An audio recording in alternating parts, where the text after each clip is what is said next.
아멘. 할렐루야. 네, 반갑습니다. 오늘은 2021년도 마지막 주일 예배 시간입니다. 매년 마지막 주일 예배 말씀은 그해 첫 주일 예배 때 하나님께서 우리 교회의 비전으로 주신 말씀을 다시 나누는 시간으로 가집니다. 하나님께서는 올 한 해 우리 새세미 교회에 주신 비전이 요한복음 4장 23절과 24절을 중심으로 한 하나님께서 찾으시는 예배자, 이것이 우리 교회의 비전이었습니다. 한번 같이 해볼까요? 하나님께서 찾으시는 예배자. 예. 지난 한 해 우리는 하나님께서 찾으시는 예배자, 하나님께서 찾으시는 예배자가 되기 위해 우리의 모든 방향과 목적을 거기에 두고 달려왔습니다. 2019년도부터 시작된 이 코로나19로 인하여 우리는 예배를 드림에 있어서 큰 어려움을 겪고 있습니다. 이제는 끝날까? 이제는 끝날까? 그렇게 세월이 벌써 2년이 되어가고 있어요. 점점 끝날 것보다는 점점 더 또 창궐해지고 있는 것을 보게 됩니다. 언제 이 어려움이 끝날지 모르는 그런 시간을 우리가 보내고 있습니다. 마치 끝이 보이지 않는 터널을 지나고 있는 것 같습니다. 여러분, 이러한 때 우리는 더욱 하나님께서 찾으시는 그런 예배자가 되어야 할 것입니다. 빛이 어둠이 깊을수록 더 밝아지듯이, 밤이 깊을수록 더욱 빛이 요구되듯이, 예배를 드리기가 어려운 이때일수록 더욱 참된 예배자가 요구되어진다. 이렇게 예배드리기 어려운 시절에 정말 하나님이 보시기에 하나님의 속을 시원하게 해드리는 그런 교회, 그런 예배자가 되어야 될 것입니다. 예배는 인간의 존재 목적입니다. 하나님께서 인간을 창조하신 목적이 바로 여기에 있습니다. 하나님을 예배하는 존재로 우리를 창조하셨습니다.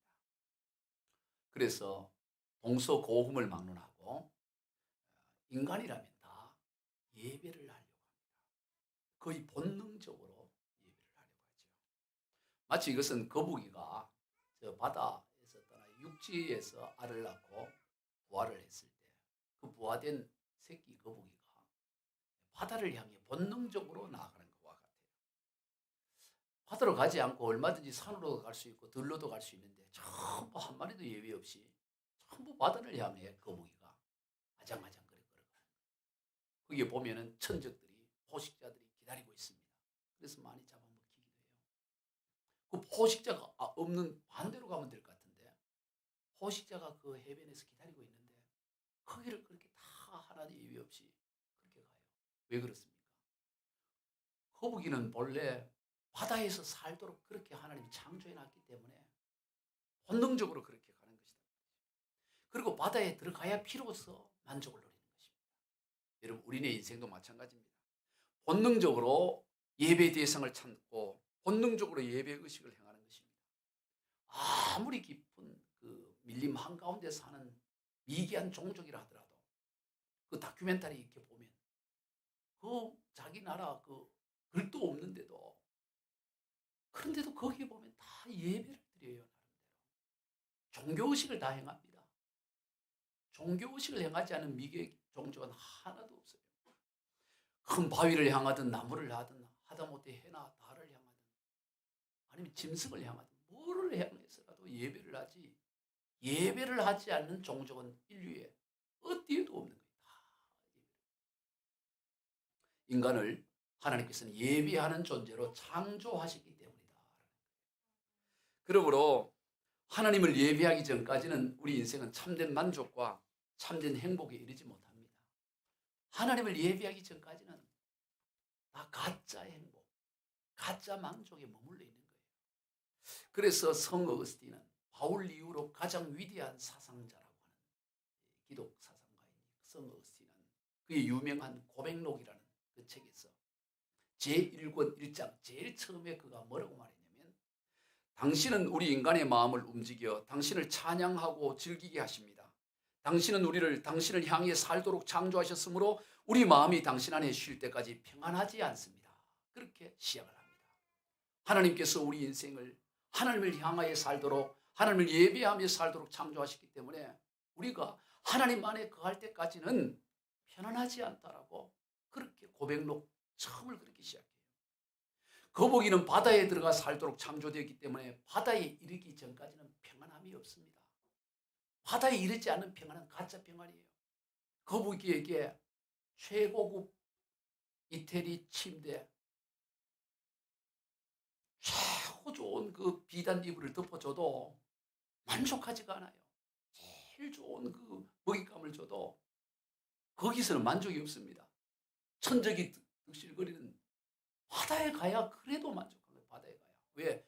바다에 살아야 그러도록 하나님이 창조를 해놨기 때문에 온갖 좋은 걸 다 줘도 바다에 가서 잡아먹히더라도 바다에 가야 이 만족하는 거예요.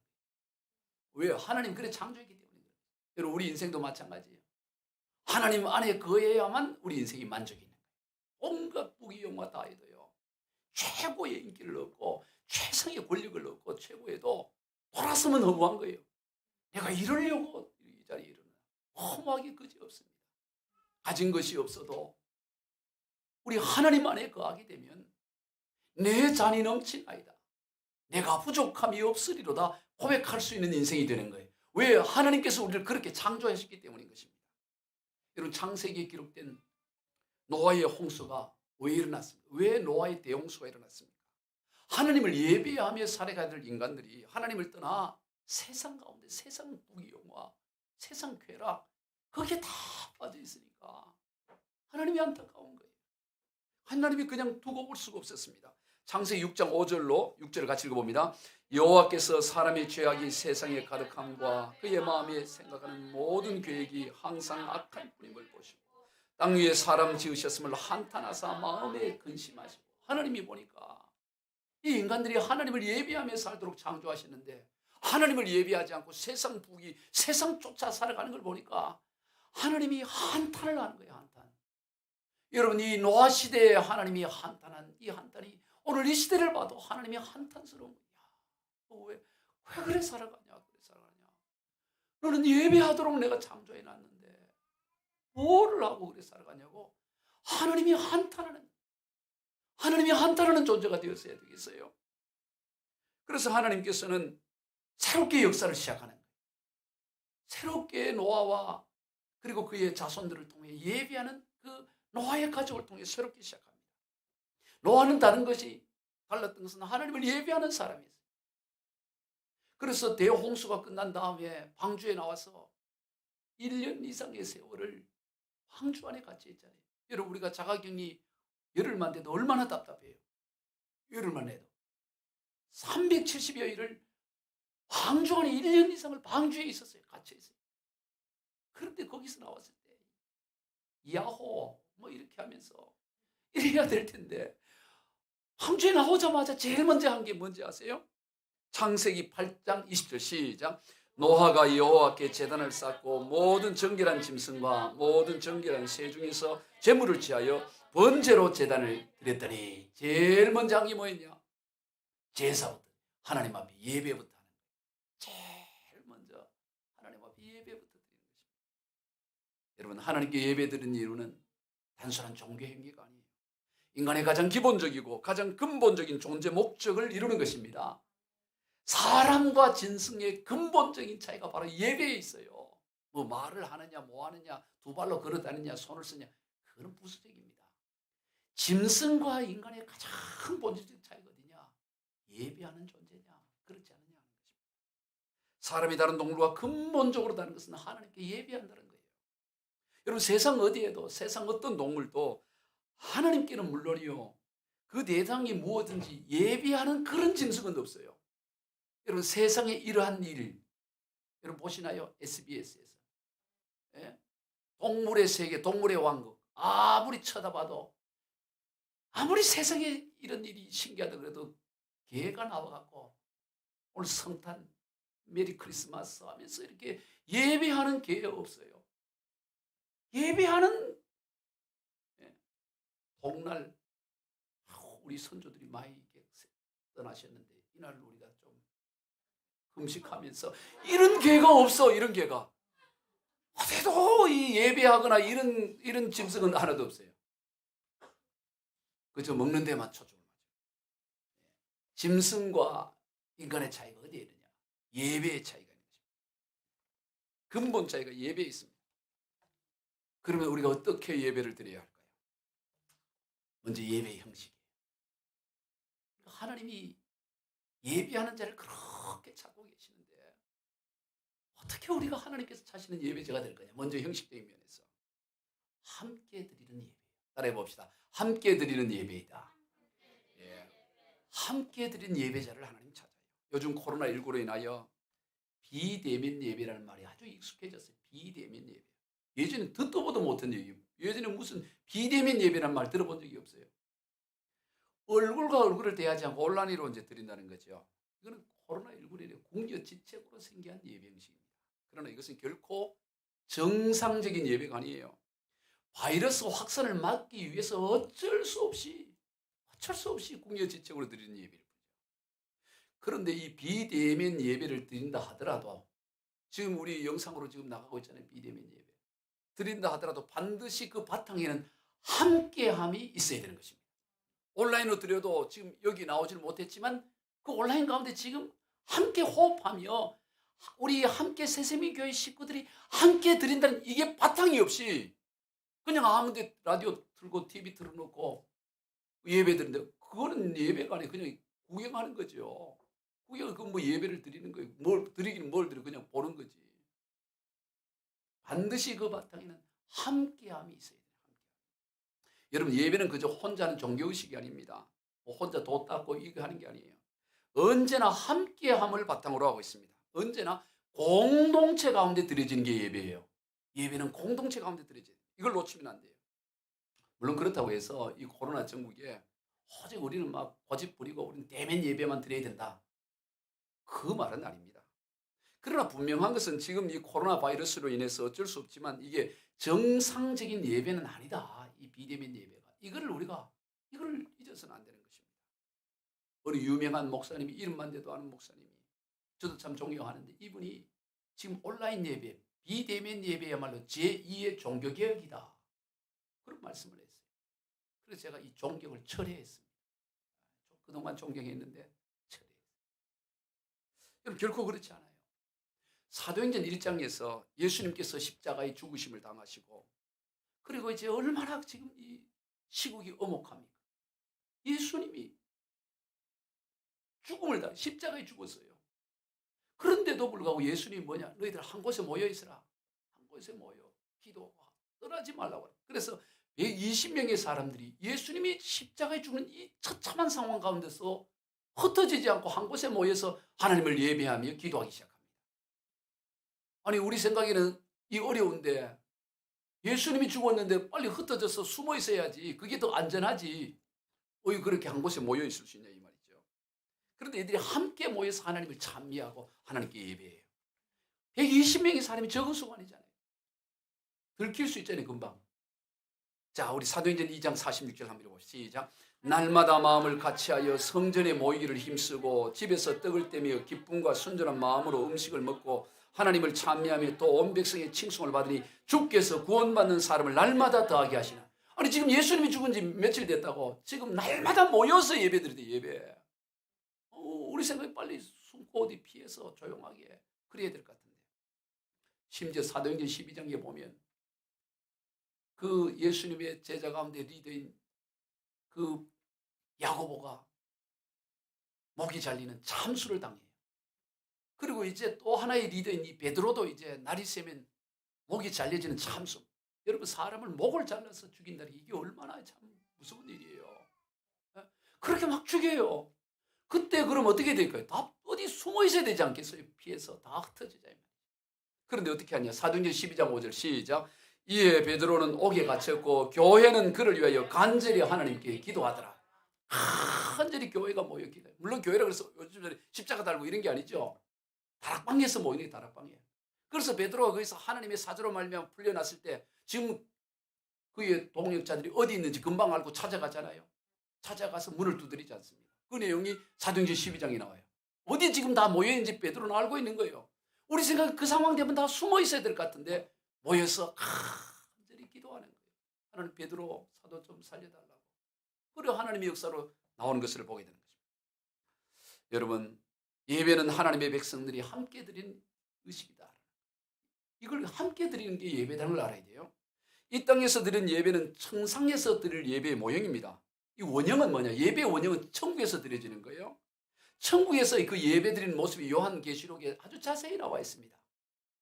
하나님의 보좌 주위에 천사들과 그리고 12장로 또 24명의 장로들과 그리고 흰옷 입은 수많은 들이 함께 모여서 그 하나님 앞에 예배 드리는 그 모습이 요한계시록에 자세히 나와 있어요. 각자 떨어져서 혼자 예배 드리잖아요. 뭐 같이 드려, 그냥 드리기만 하면 되지. 다 각자 그래 드리잖아요. 한 곳에 모여서 예배 드리는 것입니다. 그러므로 이 땅에서도 우리가 예배를 드릴 때 함께 모이기를 더욱 힘써야 된다는 것입니다. 우리가 지난 2년의 이 코로나 전국의 이 상황 가운데서 그래도 어렵더라도 우리가 자꾸 모여서 예배 드리는 것 같아요. 아마 하나님이 기뻐하셨을 것 같아요. 야, 방배동 새신명교회 너 잘했다 이러실 거예요. 우리가 모이기를 힘써야 돼요. 앞으로 이게 코로나19가 언제까지 갈지 몰라요. 언제 끝날지 어떻게 알아요. 그러더라도 우리는 잘 모일 수 있는, 물론 방역법이 벗어나지 않는 범위 내에서 잘 지키면서 일에 드려야 되는 것입니다. 모이기를 힘써야 돼요. 하나님이 어디 계시냐? 어디나 다 계시지요. 어디나 다 계시지만 마태복음 18장 20절 이렇게 말합니다. 시작. 두세 사람이 내 이름으로 모인 곳에는 나도 그들 중에 있느니라. 모인 곳에 함께 하시겠다는 겁니다. 하나님 어디 다 계시지만 그러나 내 이름으로 모인 거기에 내가 하임제하고 내 영광을 드러내겠다. 그래서 두세 사람인 것은 예배의 처소를 말합니다. 예배하는 거기에 내가 함께 하겠다는 거예요. 그런데 이 마지막 때가 되면 모이지 못하게 하는 거예요. 자, 히브리서 10장 25절. 모이기를 피하는 어떤 사람들의 습관같이 하지 말고 오직 권하여 그날이 가까움을 볼수록 더욱 그리하자. 여러분, 주님이 그런 말씀하셨어요. 내가 다시 올 터인데 내가 올 때 믿는 사람들 별로 없을 거다. 믿는 사람들 찾아보기 어려울 거다 그랬어요. 아니, 왜 주님 오실 때 믿는 사람을 찾아보기 어려울까요? 사람들이 모이지 않는다는 거예요. 모인 것을 다 깨어버린다는 것이죠. 여러분, 사람이 모여서 예배 드리지 못하면 믿음 떨어지는 거예요. 천하 없어도 목사인 저도 예배에 빠져버리면 믿음 떨어지는 거예요. 하나님 앞에 모이고 하나님의 임재가 나타나고 그럴 때 우리 믿음이 자라가는 거지. 천하의 어떤 믿음을 가진 사람도 모이기를 게을리하고 모이지 않고 예배하지 않으면 믿음 사라져요. 그 주님은 그걸 보는 거예요. 마지막 때가 되면 사람들이 모이기를 피할 거다. 이런 말씀을 하는 거죠. 이럴 때일수록 우리가 더욱 모이기를 힘써야 될 줄로 믿습니다. 우리가 지난 한 해 하나님께서 차신 예배자로 열심히 하셨던 것처럼 이제 새로운 2022년도에도 더욱더 모이기를 힘쓰고 더욱더 예배하기를 힘써야 되는 것입니다. 그저 지금 코로나 때문에 이 모이지 어쩔 수 없어 모이지 못하는 것에 대해서 안타까워해야 돼요. 이걸 당연시 여기면 안 됩니다. 여러분, 모이지 않고 예배 드리는 게 적응되면 안 돼요. 아이고, 교회 안 가고 그냥 집에서 얘들이 아이 참 편하고 적응이 되네. 그런 소리 하면 안 돼. 불편하다고. 빨리 교회 가서 예배 드려야지. 이게 그래야지 이게 적응이 돼갖고 아이 좋다 이러면 안 돼요. 부적응자가 돼야 돼요. 어떻게든 모여서 하나님 앞에 예배 드려야 되는 거죠. 시편 42편에서 고라의 어느 자손 시인은 이런 고백을 해요. 얼마나 사모하는지. 이 사람이 지금 예배를 함께 모여드리지 못하는 상황 가운데 처해 있는 거예요. 예전엔 다 모여 예배인데 지금은 바벨론 포로로 잡혀가고 어려운 가운데 있어서 예배를 못 드리는 상황이 되니까 얼마나 가슴이 안타까운지, 얼마나 안타까운지 그 사모함이 아주 절절히 녹아들어요. 시편 42편. 그 심정으로 우리 같이 한번 읽어봅니다. 시작. 하나님이여, 사슴이 시냇 물을 찾기에 갈급함 같이 내 영혼이 주를 찾기에 갈급하네. 내 영혼이 하나님 곧 살아계시는 하나님을 갈망하나니 내가 어느 때 나아가서 하나님의 얼굴을 배울까. 사람들이 종일 내게 하는 말이 내 하나님이 어디 있느냐 하오니 내 눈물이 죄로 내 음식이 되었도다. 내가 전에 성의를 지키는 무리와 동행하여 기쁨과 감사의 소리를 내며 그들을 하나님의 집으로 인도하였더니 이제는 이 일을 기억하고 내 마음이 상하는도다. 예배를 드리고 싶은데 드리질 못하는 거예요. 포로로 잡혀오고 노예 생활하고 종살이 하는데 그들을 지배하고 있는 그들이 야, 너 하나님 어디 있냐? 여호와가 살아있으면 너희들이 이래 망했겠냐? 막 조롱하고 하나님 앞에 예배를 드리려고 해도 예배 드릴 처소도 없고 사슴이 시냇물을 찾기에 갈급한 거예요. 내가 언제쯤 하나님 얼굴 배웠고 언제 내가 하나님 앞에 예배 드릴고 하면서 내가 전에 성리를 지키는 무렵 전에 주일 예배를 드리며 하나님의 예배를 드리며 함께 동행하며 그렇게 했던 그걸 생각하니까 내 마음이 상하는 거예요. 그거 들고 싶어서. 여러분, 우리가 이 심령으로 하나님 앞에 드릴 예배를 드려요. 이번에 코로나19가 우리에게 준 아주 큰 유익 중에 하나는 뭐냐? 예배의 소중성을 깨닫게 돼요. 예전에 뭐 언제라도 예배 드리면 되지. 아니에요. 예배의 소중성, 예배가 얼마나 소중한지, 얼마나 소중한지. 그래도 우리는 교회에서라도 우리는 이렇게 예배를 계속 드렸잖아요. 근데 공기관에서는 예배를, 제가 여기 외에도 경찰서 예배 직원들 대상으로 수요일마다 예배를 드리는데 예배당도 잘 지어놔. 공공기관이다 보니까 예배를 못 드렸어. 위드 코로나 돼갖고 지금 20 몇 개월 만에 겨우 한 번 예배를 드리는데 얼마나 감동이 되는지. 창문 열어놓고 오래오래 찬양을 해서 온 그 서 안에 다 찬상 들려지라고. 다들 감동이에요. 그러다가 또 며칠 못 드리고 또 문 닫혀버렸어요. 위드 코로나 하다가 또 닫아놔가지고 지금 또 예배를 못 드려요. 여러분, 우리가 이 예배를 못 드리고 있다가 예배를 드린다는 게 이게 얼마나 감사한지 깨닫게. 코로나19가 우리에게 준 큰 유익 중에 하나가 예배의 소중성을 깨닫게 된다는 거예요. 우리가 더욱 예배의 소중성을 깨닫게 될 줄로 믿습니다. 함께 예배예요. 예배는 함께 드린 거다 이거예요. 다음으로 예배의 내용. 오늘 보면 24절 시작. 하나님은 영이시니 예배하는 자가 영과 진리로 예배할지니라. 예배 내용은 뭐냐? 영과 진리로 하는 것이다. 영과 진리. 왜? 하나님은 영이시기 때문에. 하나님은 영이시기 때문에 너희는 영과 진리로 예배를 해야 된다. 이렇게 말합니다.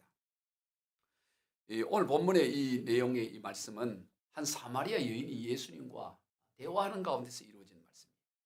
대화 중에 한 사마리아 여인이 예수님께 자신들의 조상들은 이 그리심산에서 예배를 드려야 된다. 이렇게 말하는데 당신 유다인들, 당신네 사람들은 예루살렘에서 예배 드려야 된다. 이렇게 말하는데 도대체 어디서 예배 드려야 됩니까? 이걸 질문한 거예요.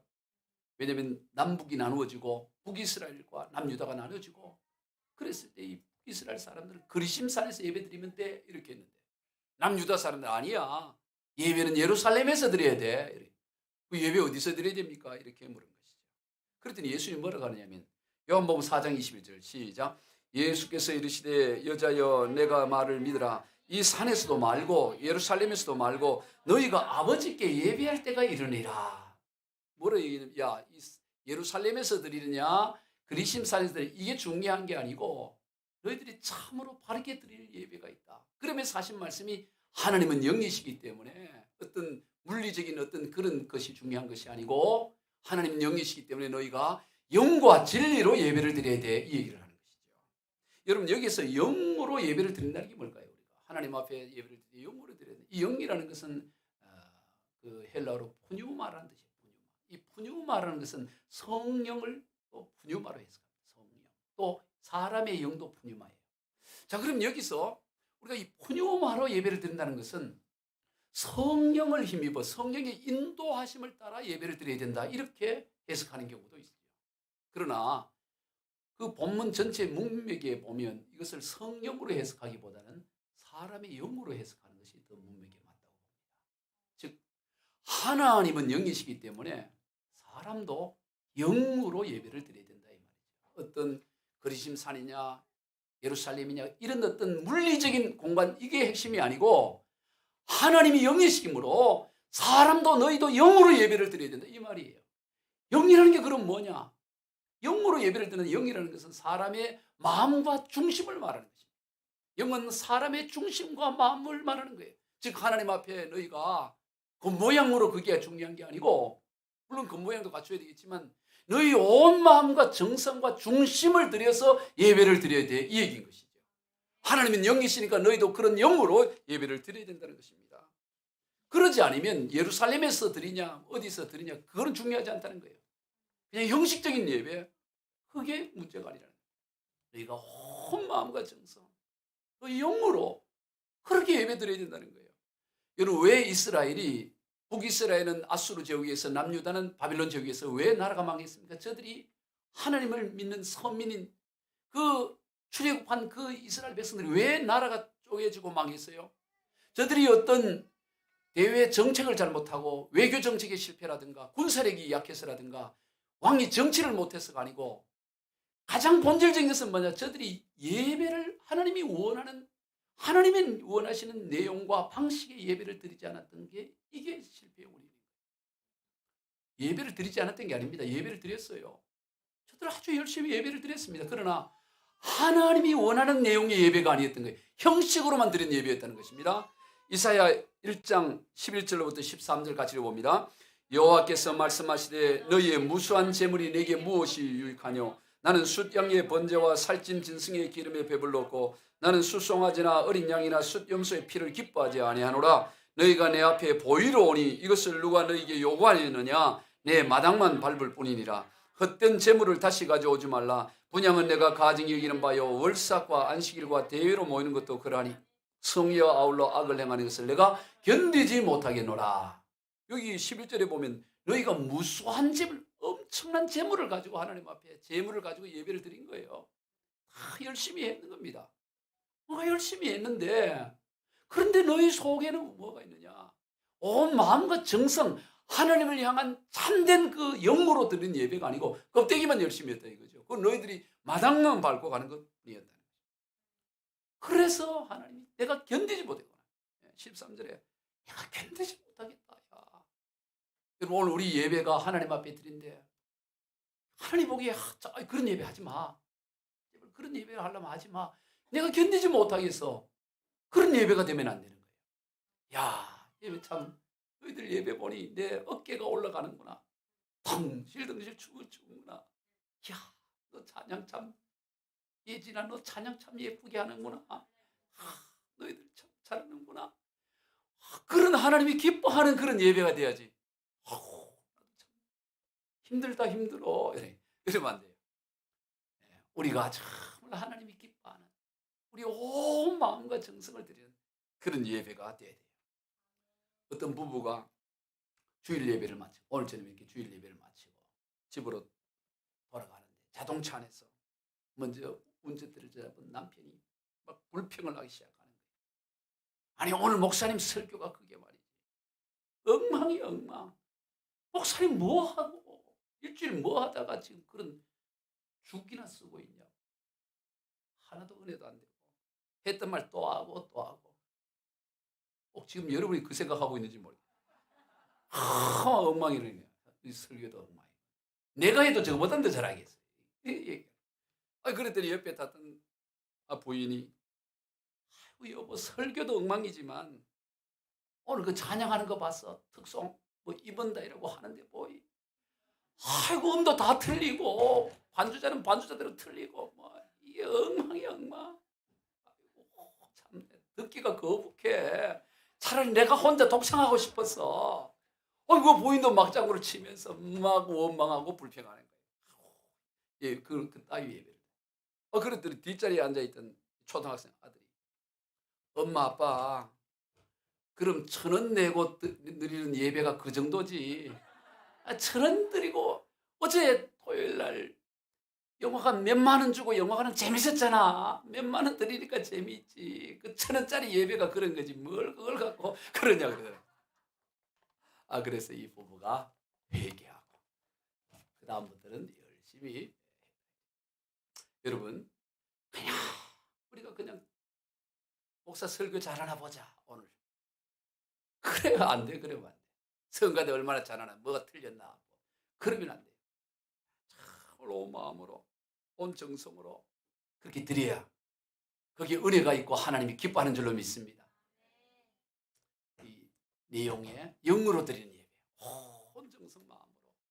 물론 그런 데 있어서 성령의 인도하심과 이끄심이 필요한 거죠. 이 푸뉴마라 다를 오직 인간의 영으로만 국한시킬 필요도 없어요. 하나님의 영의 인도함을 따라 우리의 영이 온 마음과 정성으로 하나님 앞에 예배를 드리는 거예요. 그 다음 진리로 드리는 예배요. 이 진리로 드리는 예배는 하나님께서 제시하는 방식으로 드리라 이거예요. 네 그냥 열정으로 네 하고 싶은 대로 막 예배라고 하고 그렇게 하지 말고, 여러분 구약에 보면 출애굽기야 레위기서에 보면 그 제사 제도에 대해서 아주 자세하게 나와요. 그리고 우리가 성경 통독을 하고 있는데 제일 어려운 게 뭐예요? 레위기. 레위기 위기가 온다 그러잖아요. 레위기 오면은 위기가 와요. 이건 뭐가 몇 센치고 아우 힘들어.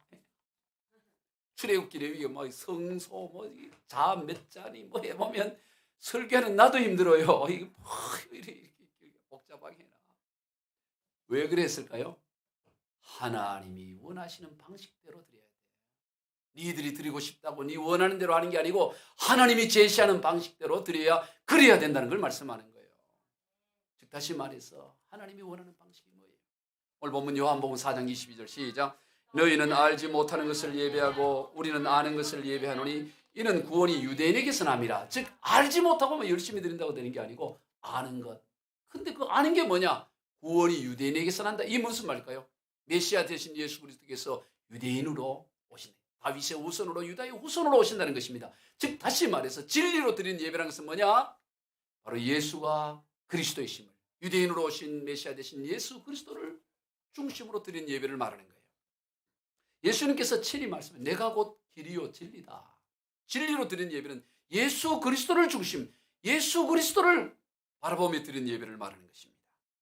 여러분 우리가 장차 천국에서 드려질 예배의 중심에도 누가 있느냐? 예수 그리스도가 있어요. 여러분 예수 그리스도가 중심이 없으면 그건 예배가 아닙니다. 우리가 예배를 드리고 나서 그리스도가 하느님이 확 드러나야 돼요. 우리 계시록 7장 9절 10절 시작. 이 일 후에 내가 보니 각 나라와 족속과 백성과 방언에서 아무도 능히 셀 수 없는 큰 무리가 나와 흰 옷을 입고 손에 종려가지를 들고 보좌 앞과 어린 앞에 서서 큰 소리로 외쳐 이르되 구원하심이 보좌에 앉으신 우리 하나님과 어린 양께 있도다. 큰 소리로 우리 보좌에 앉으신 우리 하나님과 어린 양 예수 그리스도께 초점을 맞추는 예배예요. 그러므로 아무리 웃고 재미있고 그런데 그게 재미만 있었지 거기에 예수 그리스도가 드러나지 않아. 예수 이야기가 없어. 그건 그냥 만담이지. 그건 설교도 아니고 그건 예배가 아닌 것이죠. 모든 예배는 언제나 예수 그리스도 중심적으로 드려야 되는 것입니다. 예배 가운데 그리스도가 드러나야 됩니다. 여러분 그를 통해 이 예배를 통해 하나님은 영광을 받으시고 이 땅 가운데 영광을 드러내기를 원하고 계신다. 그런 데 있어서 우리가 하나 기억해야 할 것은 예배를 드린다라는 것에 우리가 초점을 예배를 드리는 거예요. 여러분 예배는 드리기 위해 왔어요. 예배 드리러 왔지 그죠? 예배는 받으러 온 게 아니에요. 예배 받으러.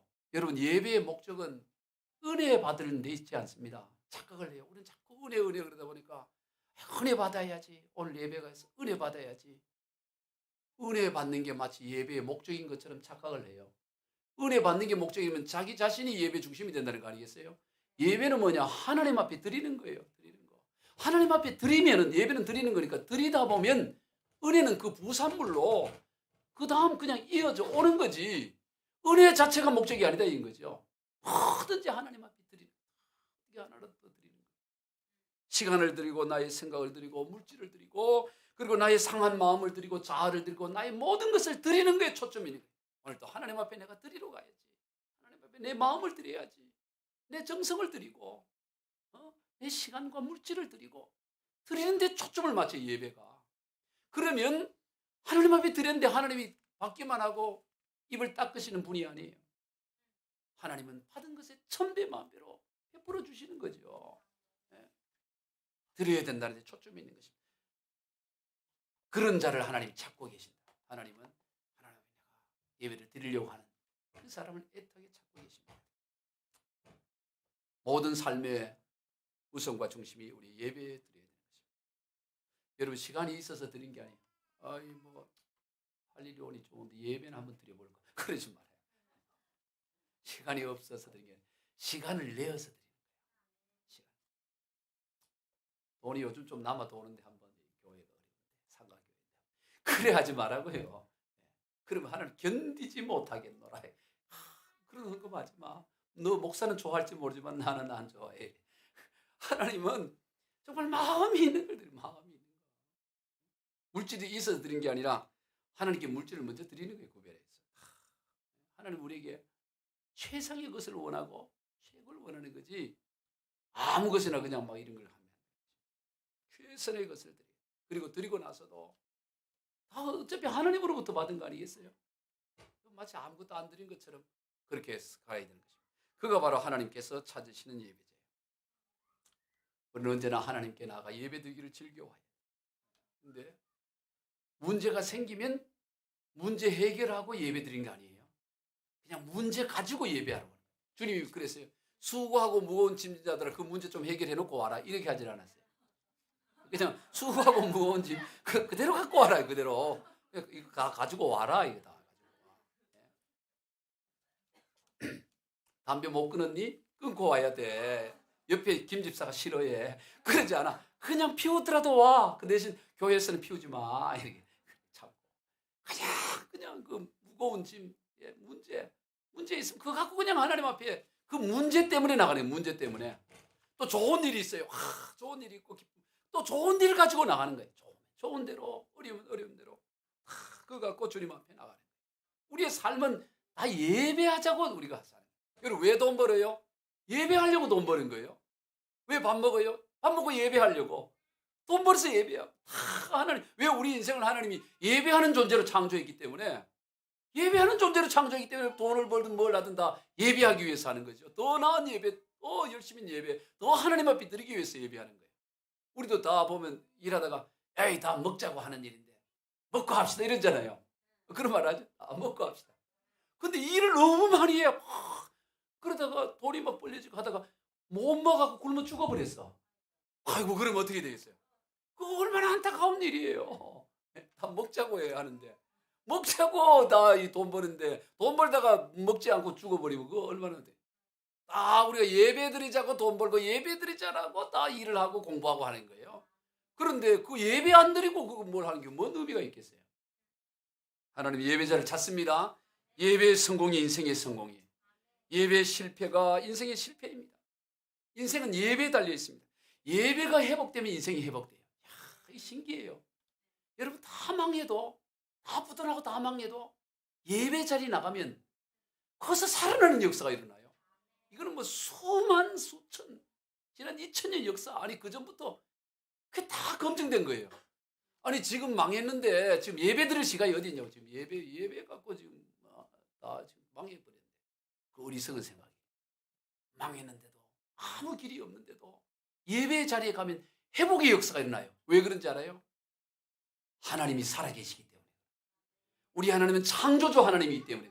아무것도 없는 것에서도 우주 만물을 창조하신 하나님이기 때문에 그 하나님 앞에 나가면 회복의 역사가 일어나는 것입니다.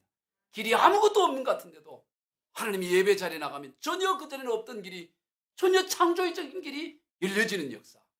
이게 예배의 능력인 것입니다. 예배의 성공이 인생의 성공이에요. 예배의 실패가 인생의 실패입니다. 여러분 예배 드려갖고 실패한 인생 본 적 있어요? 없어요. 예배를 드렸는데 어려운데 예배 중심으로 살았더니 망해버렸다. 그런 건 찾아볼 수가 없어요. 그러면 성경을 뜯어 고쳐야 돼. 그런 법이 없습니다. 오늘 본문에 보면 이 사마리아의 수가성 우물가 여인은 실패한 인생이에요. 다 실패해서 5 남편과 살았지만 다 실패하고 지금 6번째는 이건 남편도 아니야. 그냥 함께 사는 그냥 한 놈이야. 그렇게 이렇게 이게 좀 완전히 그냥 망한 인생이 실패야. 그런데 그래서 남들이 다 낮에 물을 들어가지 않고 서늘할 때 아침 저녁에 가서 물 떠오는데 그런데 이 뜨거운 정오 시간에 그때 남 눈 피해 가지고 물을 들어가는 이런 실패한 여인이었어요. 그런데 이 여인은 예배에 대한 사모함이 있었어요. 그래서 오늘 보면 20절로부터 24절까지 예배라는 단어가 무려 10번이나 나와요. 예배에 대한 사모함이 있었어요.